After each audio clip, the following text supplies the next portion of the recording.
So if you're going to do it, I think it should do something that's different. Like I've seen a lot of people, they start their own business because they want to own their own salon and they're doing it exactly the same way that somebody else is doing it. And to me, I don't know, it doesn't make sense to me because I'm like, why would you work so hard to do the exact same thing that somebody else is doing if it's not really making that much, you know what I mean? You're not earning that much more, I guess. I guess now that I know what I know, I'm kind of like, oh, okay.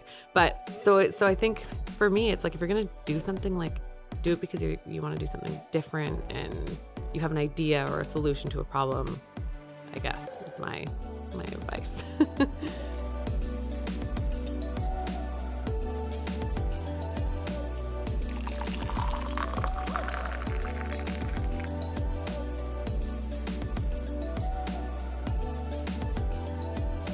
Hello, everyone, and welcome to another episode of the Commerce, Coffee, and Community Podcast, Entrepreneurs Edition. Today, I'm joined by Michelle Ouellett, owner and operator of the Current Hair Salon and Academy. How are you doing today, Michelle? I'm good.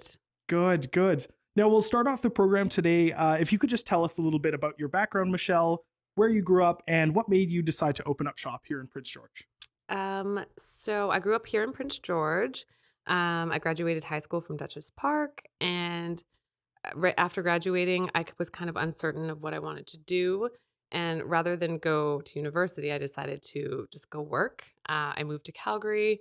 So I had kind of done some training in the hospitality industry and worked in the hospitality industry.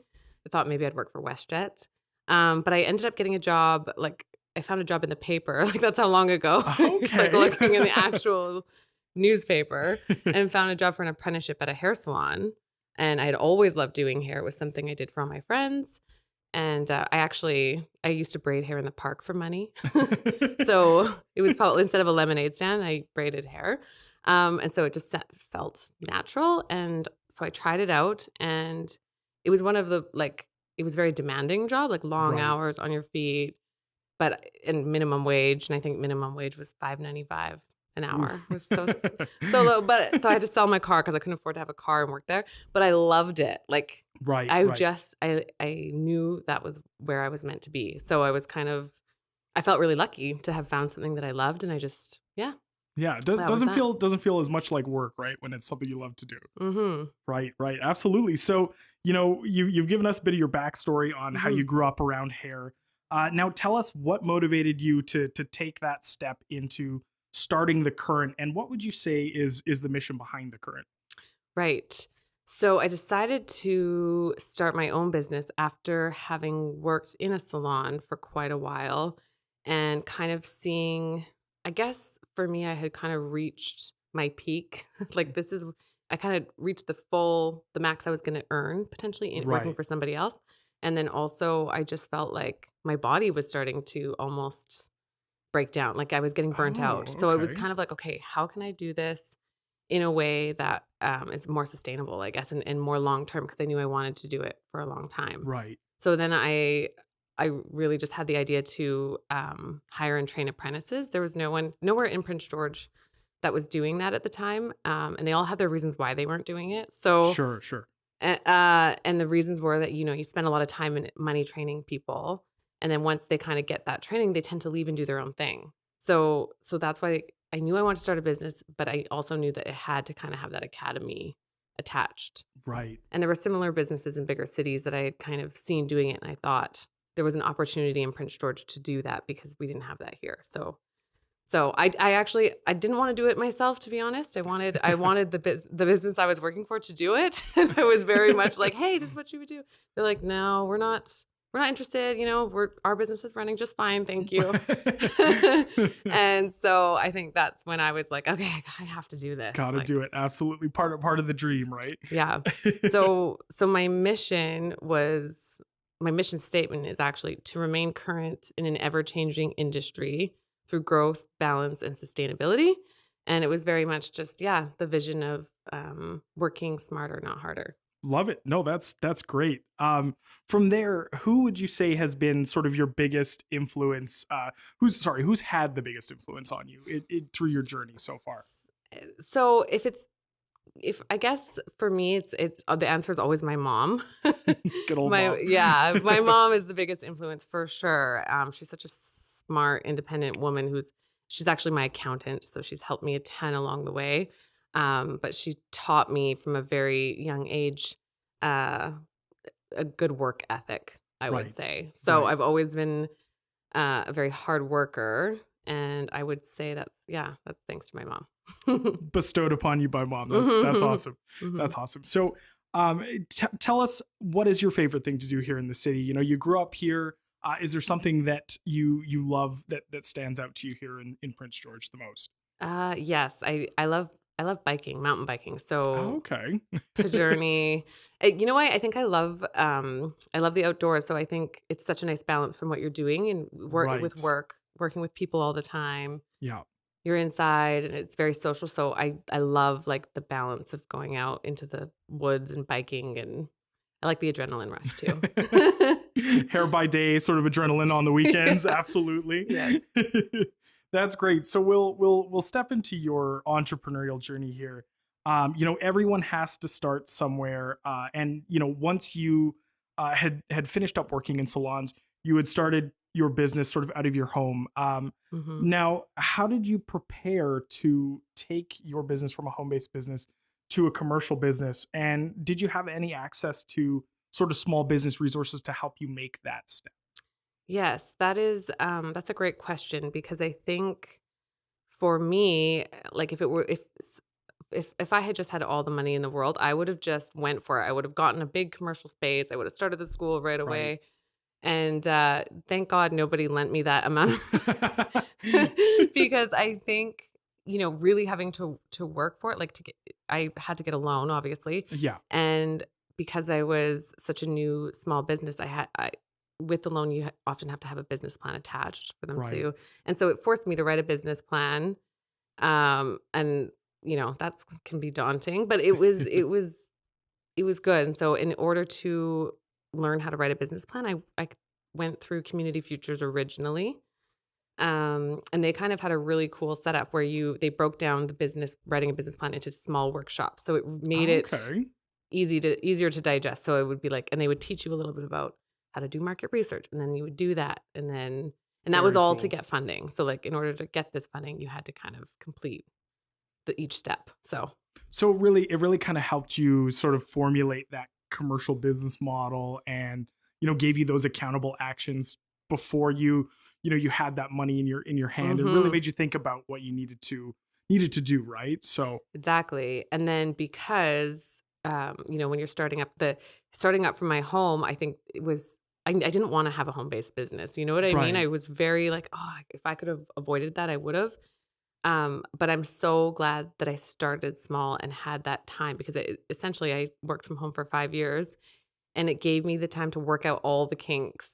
And like Definitely. there was so Yeah. much trial and error, Yeah. right? That by the Yeah. time I kind of like came up with this formula, we decided to move out, it was more just a matter of scaling what was working. Right. Right. So it was kind of, I mean, it's not that simple. There's always new things, but yeah, but Yeah.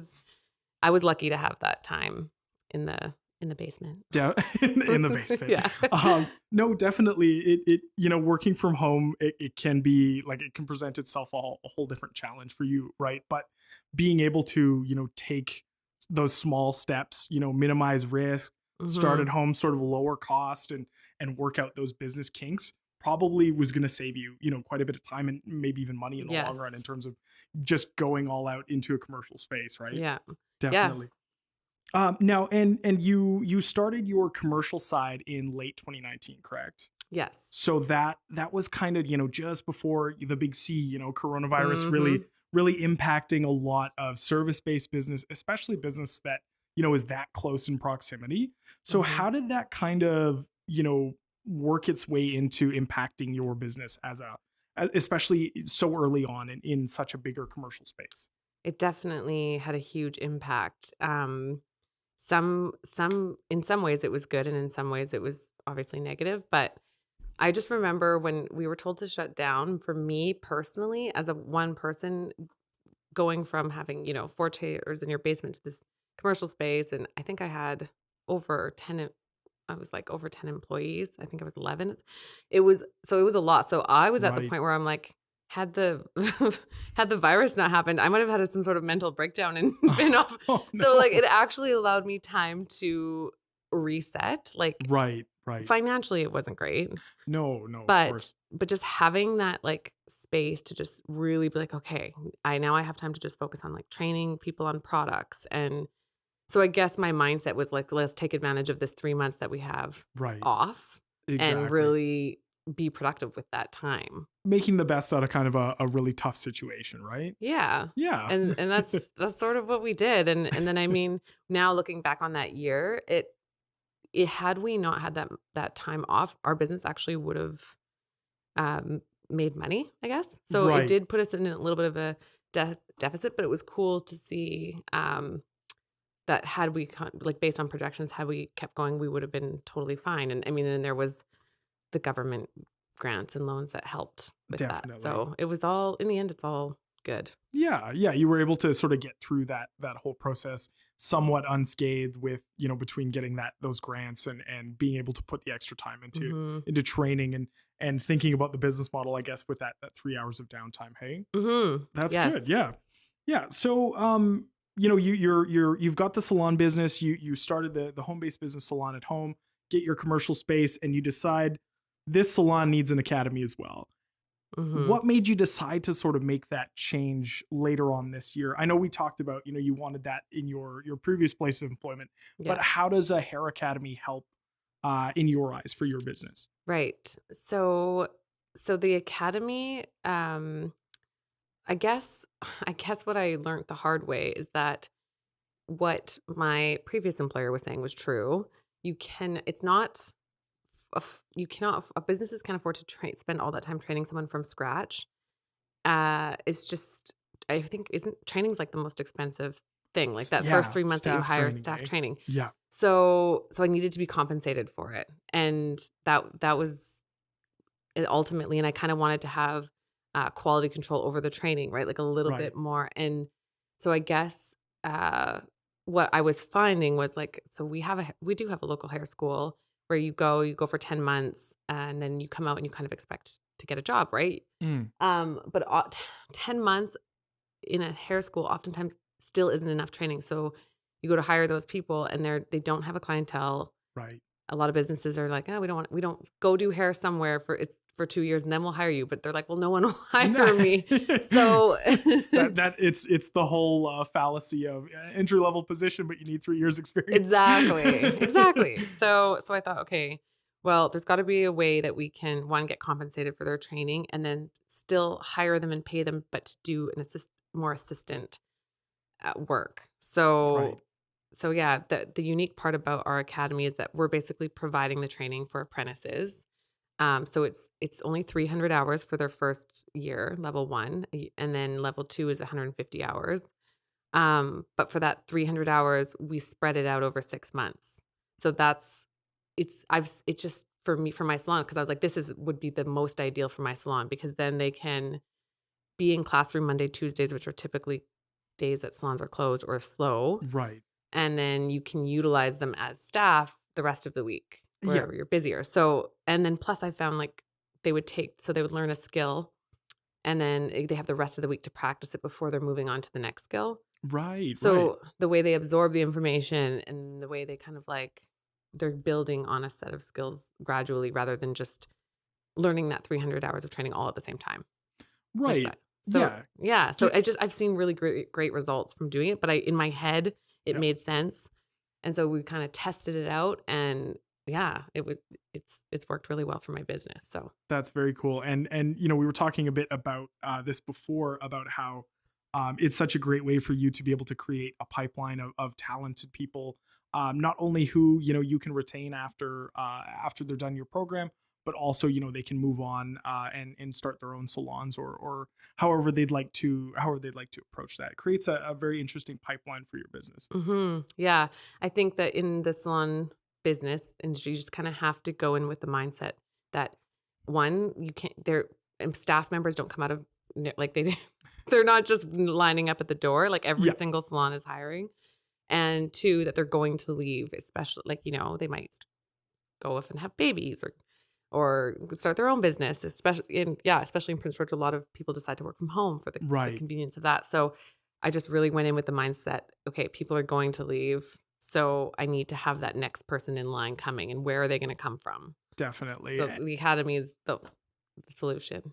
And it's cool too, because I think it creates this opportunity for people attending the academy to, work in a comfortable place once they're done. They've spent all this time at your salon training, and now they can start their careers in a spot where they know who they're working for, and they're happy in that environment, right? Yeah, they come in with the mindset that, okay, they've done their 300 hours, but they're not ready to just jump in and be working. They're like, after that first year, they still have another year of apprenticing. Yeah. Where they're on the floor, but they're on the floor under a mentor. So it's a very, like, we're kind of holding your hand for the first 3 years that you're working. So it's very much like, yeah, you're not just, and then when you do get to that 4th year, you're kind of almost handed a clientele, because the other ones above you might raise their prices, and then you've been working with their clients for the last 2 years. They've gotten to know you, so naturally they're going to want to support you and see you.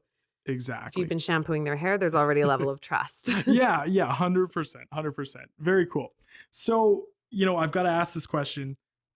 We'll start off with the good, of course. What has been sort of the most satisfying / proud moment of your entrepreneurial journey so far? So the most satisfying, that's a tough question. I really think that so I know, because I know you're going to follow up with what have been the most hair pulling moments, because for me, the answer to that is teaching for both of it. Like, Right. teaching has been the most satisfying and gratifying. And Yeah.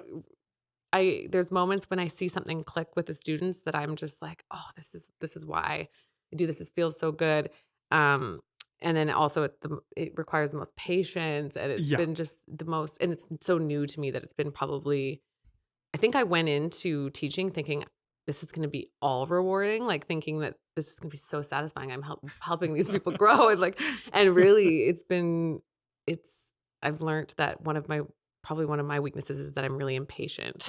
Right. Fair enough. So if it takes somebody longer than I think, then I'm like, yes, but it's been cool, because now that it's come full circle, eventually they all get it. It's just some things take longer to click than others, and Right. you have to explain things in a different way, and everyone has different ways of learning. So yeah. Lots of styles to adapt to, sort of, with your teaching. Yeah. And it's funny, because I think because it was my first year, I really tried to kind of go by the book, like really. And towards the end of it, I was like, you know what? Screw the book. I'm going to teach you how it makes sense to me, and really on a more like raw, and that seemed to work really well. So That's good. I was going to ask about that. Did you feel yourself at the start kind of reverting back to, when you were starting out, like how you were trained, or did you kind of sort of fixate on a new model of training people that you kind of felt more comfortable in? yeah, I think I kind of went to, like, I followed the Pivot Point curriculum, which is a curriculum that I was trained on, but I was sort of teaching out of the Pivot Point book, rather than just saying, okay, here's the books, you guys take this, but this is how I'm going to approach this lesson. I was really like PowerPointing it up. Like, we're hairstylists, we're creative people, we're visual people, we're hands-on people. So I think once I kind of gained the confidence to just approach it honestly more creatively, Right. kind of, then it was like, yeah, it started to work better. Definitely. So I guess that covers both the hair puller moment and the good moment there. But I'll have you tell us sort of one piece of advice that you would have loved to hear at the start of your entrepreneurial journey that you think people really need to keep in mind when they start out. Yeah, this is such a tough question. I feel like if someone asked me for advice, I'd be like, oh man, I don't know. I guess really it's just such a journey that I think sometimes, like, you go into a business with like an end goal in mind. You're kind of like, if I can make this happen. And like, I think my biggest takeaway has been like, forget about the end goal and just kind of embrace the change, or embrace the journey. That's really, because I think when being an entrepreneur is you have to kind of like love change, and you have to love that each day could be different, and the fact that you get to choose what you're going to focus on each day. Right. So, a lot of people don't like that. Like a lot of people like love to go Routine, right? routine. Yeah. And so I think for me, and sometimes that, you get it into it and you're like, wow, actually having a 9 to 5 has a lot of benefits. Yeah. You get to go home, you get to not think about it. Exactly. So I think my biggest piece of advice would be like, because if you're just working for that end goal, but you're not really enjoying the journey, maybe stick to your 9 to 5. Right. Maybe entrepreneurship is not for you. Right. Yeah. Definitely. And so I'm just like teaching myself to just love the journey, love that each day is different, and that there's always going to be challenges, but kind of like cool. Like I feel like I learn so much. And at the end of the day, if I ever decided to sell the business or to, I would take it like I learned so much. It's not a loss. Exactly. So Exactly. whether you keep going or not, or yeah, it's cool you learn so much. That's great. That's great. Now, as businesses grow and expand, a lot of the time, the owner has to kind of step back from the passion that might have brought them into the business in the first place. For you, it was cutting hair, and then now you're operating a salon with employees, and you got to take care of marketing and banking and budgeting and finance and planning and all these other things. So, how would you really, how have you found this exchange of working from a trade that you love to kind of having to do a little bit less of that to run the business? That it's just something that entrepreneurs really have to face sometimes. So how have you kind of felt about that exchange? Yeah. So it's been really interesting because originally I thought, I know I love doing hair, but I think I thought I also didn't want to, I heard somewhere that it's not really a successful business if you have to be working behind the chair full time to keep that business going. Right. So for me, I was really focused on like, I want this business to be able to succeed without me having to work behind the chair. Otherwise, I've just bought myself a job. Like, right. So right. so I did step away from working behind the chair to really just focus on training and the business. And like, I wanted to learn, I wanted to learn about the accounting side of things just so I had a good understanding. Definitely. I'm definitely not going to do my books. I've also learned it's important to delegate and do it. So I think the interesting thing is from stepping away, I actually realized that, yeah, I am better off spent behind the chair, and it is what I love. So I need to have that piece always. I need to be present in my business, but finding that balance. So now I work behind the chair part-time, and then I run the business part-time. Right. Or teach and do other training and stuff part-time. So I kind of found a really nice balance. But yeah, when I was fully away from it, I missed it. So it was also nice to have that feeling like I do love working, doing hair. Yeah, exactly. It's definitely quite the trade-off, hey, of just being able to, now it's lovely that you're sort of back in a position where it's part-time the chair, part-time the business, and you're able to kind of like, still oversee everything, but also still take care of. I'm sure you have tons of customers who are like, Michelle only. Yes. Yeah. Because I was off for 7 months, and I really, all my clients I felt stayed within my business and went to the people that I had trained because they'd been trained under me. And that was a great feeling to know that they trusted me and were happy. But I was a bit worried that when I came back, they'd be like, no, we're good. but some of them did come back. So that's a nice feeling. That's good. That's good. So, we've talked a bit about your business model of running the salon and now having the hair academy as well. Why, in your mind, do you think it's important to keep an open mind when you're thinking about your business model? As we've kind of discussed, keeping an open mind throughout your entrepreneurial journey and recognizing new opportunities when they come up. I think it kind of goes back to that last question where I said, like, you have to be flexible because there's just so many things that you can't predict. So it's like, it's funny. I was just listening to someone give advice to pregnant women. Like, you can have a birth plan, but chances are that things just happen that are out of your control or that you can't predict, So being flexible and open-minded is everything. When I think of like our name, the Current, it's kind of just like don't fight upstream. Like, you'll Mm, get burnt out so quickly. So just kind of, I think my approach is to try and go with the flow. And if something like a pandemic happens, how can we learn and grow from this and make the best of this? Like, what are right.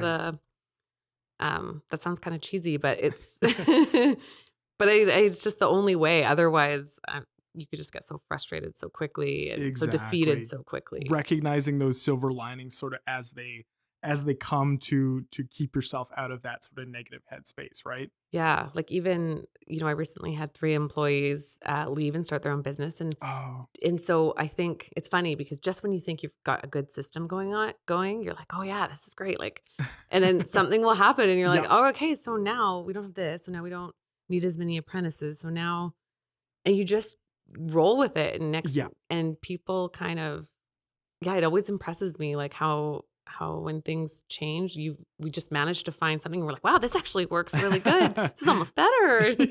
So, Yeah. yeah, The team kind of works to put their heads together and sort of overcome all those obstacles as they come. exactly. Sometimes, like, when those the 3 more senior staff left to start their own business, everyone else kinda had to step up, and it was almost like some of the apprentices that were working under them no longer had a senior stylist to apprentice under. Right. So we're like, well, in their minds, they could have gone to a place of, "Oh, no, we're out of a job."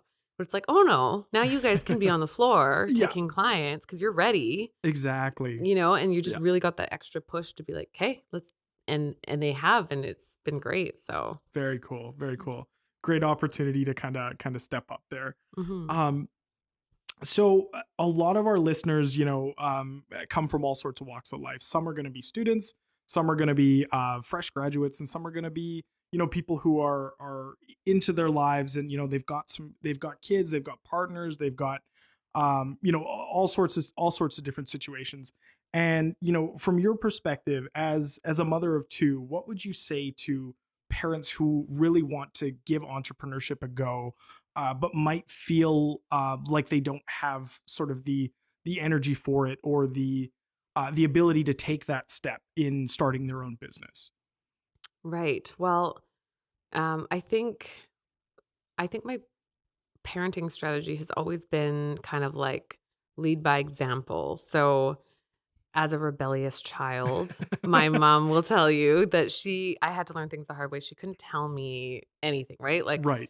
and but she set us such a good example of hard work and how she was that I think that's she would have been better off just like saying nothing because I almost whereas and I think for anyone looking to start a business with kids and a family, I think it is important to have their support, Right. and to kind of include them. But it's great because I mean, it really allowed me so much flexibility in, and partly why my salon was in the business for so long was while my kids were young.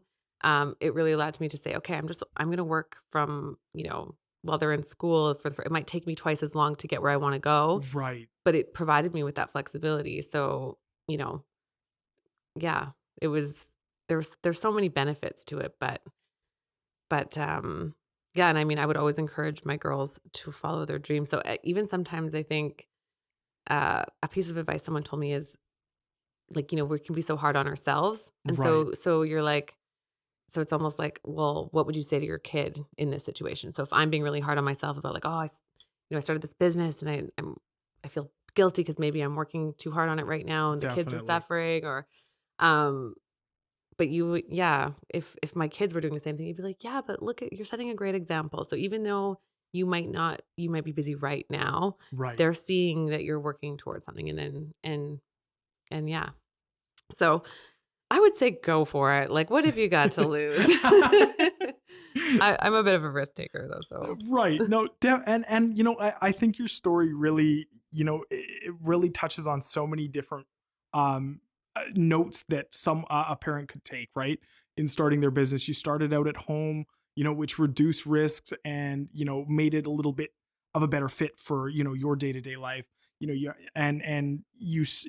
sought out family support in doing this and taking this risk. mhm. And I really think all of that is so important to Even if you want to start a business and go into it as a full-time thing with a partner and no kids, it's very important to be able to have that support at home, right? Mm-hmm. In taking your idea to market, because without that, that's just another thing that will really be a challenge in the day to day. Yeah. Not only if you're having tough time with success at your business, if you're not able to come home to that support, it can be really challenging, right? Yeah, it could definitely work against you. So having your family on board is huge. Definitely huge. Now I'll end us off here with I know we had talked about taking things, and this kind of I guess goes against the name of the business itself, the Current. But where do you see the Current in what's your 5 year, what's your big theme that you'd like to see happening? I love that. Yeah, you're right. It's funny because yeah, I try to remain present and in it, but I am a goal-oriented person, and I really do see, I would love to see the academy growing and then almost because as the academy grows, I can see if we hire 1 or 2 students each year after the academy, I can see the salon growing to Right. the point where maybe we have 2 locations, and I would Okay. love to I always had this dream of having the academy on 1 floor and the salon on another floor, and then maybe you have 1 little boutique-y salon Ooh. somewhere else. Because essentially, like, I would just and I would love to almost have my staff, like, if they wanna open their own business, make it more of like a partnership. So, I don't wanna say Okay. franchise because like, that just takes it's not franchise, but Yeah. but almost have my staff members because I think for me, when I never wanted to start my own business because I know how much work it is. Right. I mean, I didn't know I didn't know exactly how much it worked, but you can see, right, when you get Yeah. into it. So, rather than having somebody start totally from scratch on their own, it's like, let's find a way to grow this business together and have them be a part of it Right. somehow. Have kind of like a mentorship program where they're able to, I mean, if of course, as you know, if you're starting out with a business, you need to have processes, you need to have Systems. systems and insurances and all the bookkeeping, marketing, everything else, Yeah. right? Yeah. So if you're able to set them up with that in terms of mentorship, I think that's huge. Yeah. Yeah. That's what I would like to see because I do really believe in the system and working smarter, not harder. And if it starts to work really well, um I'd love to share that. So potentially, so I guess, yeah, growing the academy and growing the business is where I see it in 5 years. Very cool. Very cool. Thank you so much again, Michelle, for coming on the podcast today. And if I could just get you to close the show out with one last piece of wisdom for young entrepreneurs looking to start their business. Yeah, my biggest piece of, I guess it's not really advice, but I think that if you're going to start a business and you really want to go down that road, because trust me, the grass isn't always greener. And I think again, I always learn the hard way. So I did learn that the hard way.